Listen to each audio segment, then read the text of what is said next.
এই লোকটি রাজার সামনে সবাইকে আগুন পাখি দেখানোর জন্য সমবেত করে। সবাই খুবই আগ্রহের সাথে লোকটির দিকে তাকিয়েছিল। এরপর সে তার হাতে থাকা পালকটি উপরে প্রদর্শন করে। সবাই দেখে যে লোকটির হাতে একটি সাধারণ পালক ছিল, যেটা দেখতেও অনেক কুৎসিত। তারা সবাই হাসাহাসি করতে থাকে।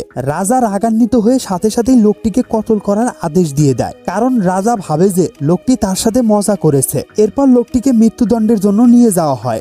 জল্লাদ যখন পুরোপুরি প্রস্তুত হয়ে যায়, তখন হঠাৎ মাটিতে পড়া পালকটি জ্বলে ওঠে। আসলে একদিন লোকটি একটি আগুন পাখিকে শিকলে বন্দি করে এবং পাখিটি তার দিকে তাকিয়ে করুণ সুরে মুক্তির জন্য কান্না করে, যা দেখে লোকটির খুবই মায়া হয়েছিল। শেষ পর্যন্ত সে পাখিটিকে মুক্ত করে দেয়। পাখিটি মুক্ত হয়ে মনের আনন্দে আকাশে উড়ে যায় এবং সে লোকটির জন্য একটি পালক মাটিতে ফেলেছিল, আর এই পালকটি তাকে বিপদ থেকে রক্ষা করবে। এরপর যখন লোকটি বিপদে পড়ে, তখন সেই আগুন পাখি লোকটিকে বাঁচাতে চলে আসে। এই ভিডিওটির পার্ট 2 দেখার জন্য একটি লাইক দিয়ে কমেন্ট করে জানাতে পারো।